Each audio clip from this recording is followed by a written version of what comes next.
आऊज़ुबिल्लाहि मिनश्शैतानिर्रजीम बिस्मिल्लाहिर्रहमानिर्रहीम। अस्सलामुअलैकुम मेरे मोहतरम अजीज़ दोस्तों, उम्मीद करता हूँ आप सब खैर व आफ़ियत से होंगे। मेरे प्यारे अजीज़ दोस्तों, कल के वाक़े में मैंने बयान किया था कि कैसे कुफ़ार मक्का मक्कार लोग मुसलमानों को नमाज़ पढ़ते वक्त शहीद कर दिया, और आज हुजूर सल्लल्लाहु अलैहि वसल्लम और उनके सहाबा के कत्ल करने की साजिश कर रहे थे। तो चलिए कल के आगे का वाक़या बयान करते हैं। बातें करते हुए ये लोग किले के दरवाजे पर जा पहुँचे। एक यहूदी ने यहाँ पहुँचकर कहा, हुजूर सल्लल्लाहु अलैहि वसल्लम, हम एक अरसे से आपके तशरीफ़ लाने का इंतज़ार कर रहे थे। हमारी आरजू है कि हमारी दावत कबूल कर लें।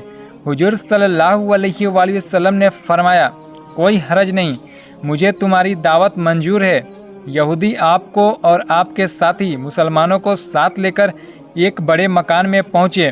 उस मकान के पीछे की दीवार किले की फसील थी। फसील की मुंडेर पर एक बड़ा पत्थर रखा हुआ था जो आधे के करीब दीवार से लटक रहा था। मकान के मालिक ने जल्दी से कालीन लाकर फसील के नीचे इस अंदाज से बिछा दिया जिससे अगर किसी तरह पत्थर उस जगह से सरक कर गिरे तो नीचे बैठने वाले के ऊपर आकर पड़े और उन्हें कुचल डाले। हुजूर सल्लल्लाहु अलैहि वसल्लम और आपके चारों साथी कालीन पर बैठ गए। कुछ लोग उनके सामने उनसे कुछ दूरी पर इस तरह बैठ गए गोया कि वे हुजूर सल्लल्लाहु अलैहि वसल्लम का अदब व एहतराम कर रहे हैं। कुछ यहूदी वहां से चले गए। वे बराबर वाले मकान में पहुंचे और राजदाराना तरीके से मशवरे करने लगे। उनमें से एक अधेड़ उम्र के आदमी ने कहा, किस्मत ने साथ दिया है, हमारा और हमारी कौम का दुश्मन, हमारी इज्जत व हस्मत, साथ ही हमारे मजहब का दुश्मन खुद ही हमारे पास चला आ रहा है। ऐसा मौका फिर नहीं आएगा। यह खुदा की मेहरबानी है। आज हमें उसका और उसके साथियों का, जिन पर उसे भरोसा है, खात्मा करके अपनी फ़ौज और अपने मजहब को आने वाले खतरों से बचाना है। मशविरा देने वालों ने मशविरा दिया, कोई ताकतवर और होशियार आदमी फसील के ऊपर चढ़ जाए और पत्थर को जो फसील के आगे निकला हुआ है लुढ़का दे तो मुसलमानों और उसके नबी का खात्मा हो जाए। खूब तजवीज़ सूझी है। एक नौजवान यहूदी ने ताली बजाकर कहा, निहायत मुनासिब तजवीज़ है, मैं अभी उस पत्थर को जाकर गिराए देता हूँ। मेरे ख्याल में यह मुनासिब नहीं है। एक बूढ़े यहूदी सलाम बिन मुस्कम ने कहा, सोचो, एक मुसलमान से दो यहूदी अनजाने में कत्ल कर दिए गए हैं। मुसलमान इन दोनों का खून बहा अदा करने के लिए आए हैं, अपने कौल के पक्के और अहद के पाबंद हैं। हमें ऐसे लोगों के साथ दगा न करना चाहिए। हो सकता है कि हमारा फ़रेब हम पर ही न उलट पड़े। सलाम, बुज़दिलों की बातें न करो। एक ताकतवर नौजवान यहूदी ने कहा, उसका नाम अम्र बिन मुहासिम था। वह कड़कदार आवाज़ बोलता ही चला गया, इस्लाम यहूदियों के लिए सबसे बड़ा खतरा है। इस वक्त इस खतरे को मिटा देने की कुदरत रखते हैं, तो क्यों नहीं इसे मिटाएं। सुनो, सलाम बिन मुस्कम ने कहा, हमारी मजहबी किताबों में एक नबी के आने की पेशन गोई मौजूद है।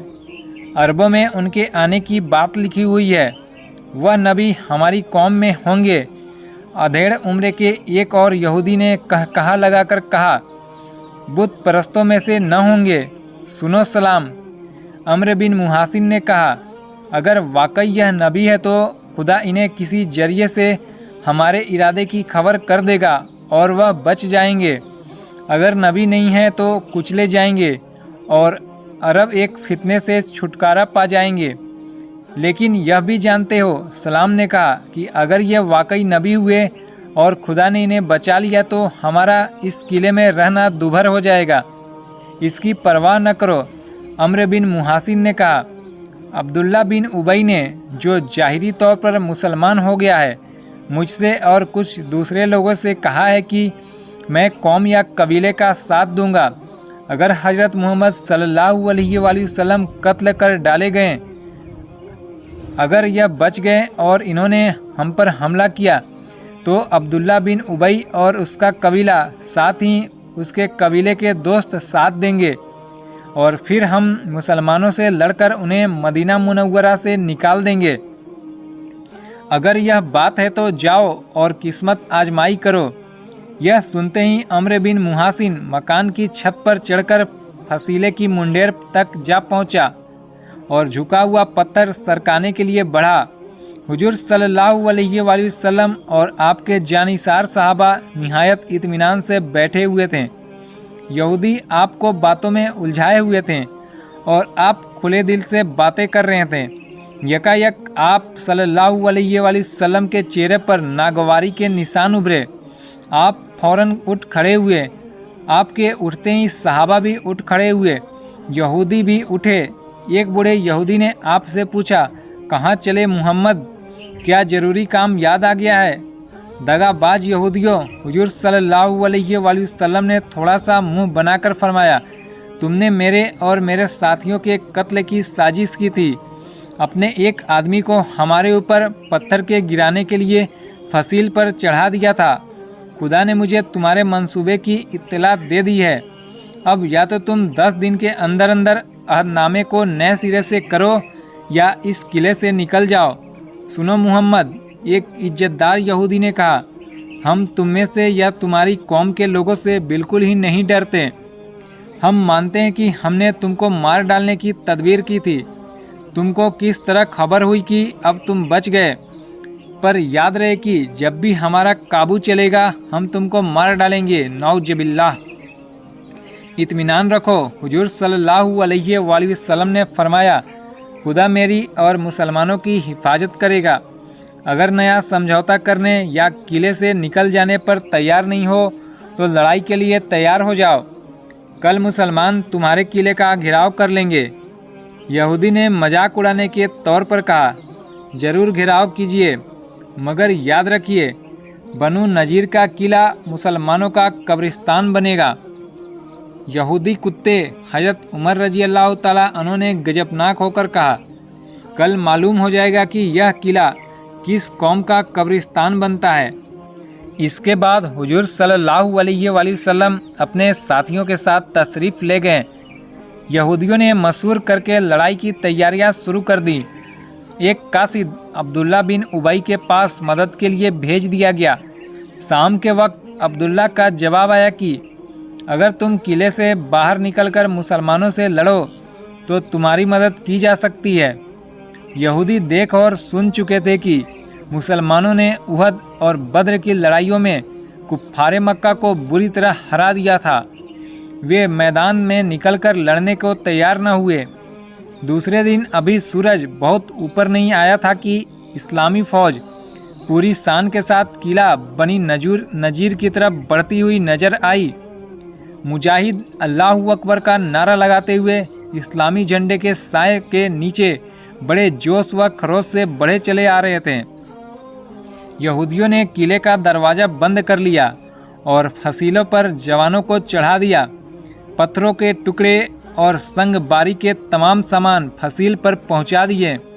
इस्लामी फ़ौज ने किले का घेराव कर लिया और चारों तरफ से आगे बढ़ने लगे। यहूदियों ने फसील के सुराखों से तीरंदाजी शुरू कर दी। इतने ज़्यादा और इतने तीर फेंके कि मुसलमानों का एक कदम बढ़ना भी मुश्किल हो गया। इसलिए वे रुक गए और तीरों का जवाब तीर से देने लगे। पर यहूदी फसील की ऊंची दीवारों के पीछे ओट में खड़े थे, सुराख से झांक झांक कर तीर बरसा रहे थे। उन्हें मुसलमानों के तीरे से कोई अंदेशा भी न था। वे निहायत इत्मीनान से खड़े तीरों की वर्षा कर रहे थे। मुसलमान खुले मैदान में खड़े थे। उनके पास न कोई आड़ थी न पनाह। उन्हें यहूदियों के तीर से नुकसान पहुंच रहा था। कई मुसलमान घायल होने के बावजूद भी खड़े रहे और तीर बरसाते रहे। हज़रत उमर रजी अल्लाह ताला अन्हु ने पूरब, हज़रत अबू बकर रजी अल्लाह ताला अन्हु ने पश्चिम और हज़रत अली रजी अल्लाह ताला अन्हु ने उत्तर की टुकड़ियों को अपने हाथों में ले रखा था। इसमें से हर आदमी का यही इरादा था कि वह बढ़कर सबसे पहले किले के दीवार के नीचे पहुंच जाए। लेकिन उन पर इतने ज़्यादा तीर बरसाए जा रहे थे कि उनका उस जगह खड़ा रहना भी मुश्किल हो रहा था। फिर भी वे बड़े इस्तिकलाल से खड़े तीरों का जवाब दे रहे थे। दक्षिण में खुद हुजूर सल्लल्लाहु अलैहि वसल्लम तशरीफ़ फरमा थे और वह भी आगे बढ़ने की जद्दोजहद में लगे हुए थे। मुसलमान बहुत होशियारी से तीर चला रहे थे। उन्होंने ताक ताक कर तीर मारने शुरू किए। जो तीर भी सुराखों में घुस जाते वे यहूदियों के चेहरे में घुस जाते, आंखों में घुस जाते, नाक को छेद डालते। घायल यहूदी चिल्ला उठते थे। वे तड़प कर हट जाते थे और उनकी जगह नए यहूदी आ जाते थे। सारे दिन जोरदार लड़ाई होती रही, लेकिन नज़दीक न पहुंच पाए। दूसरे दिन फिर लड़ाई शुरू हुई, लेकिन आज भी तमाम दिन की लड़ाई का कोई नतीजा न निकला। इसी तरह लड़ते लड़ते 15 दिन बीत गए। इस बीच यहूदियों की रसद का सामान खत्म हो गया और वे भूखों मरने लगे। आखिरकार उन्होंने तंग आकर समझौते की दरख्वास्त की। हुजूर सल्लल्लाहु अलैहि वसल्लम ने इस शर्त पर समझौता मंजूर किया कि यहूदी किला छोड़कर बाहर चले जाएं और हथियारों के अलावा नकदी और सामान वगैरह जो चाहे ले जाएं। यहूदियों ने इस शर्त को मंजूर कर लिया। लड़ाई बंद कर दी गई। उन्होंने सामान इकट्ठा करके ऊँटों पर लादा। जो सामान वे न ले जा सकते थे उसे तलफ किया। मकान ढा दिए ताकि मुसलमान किले में आकर आबाद न हो सके और निहायत हसरत से किले के दर व दीवार को तकते हुए विदा हो गए। किले का दरवाज़ा खोला गया।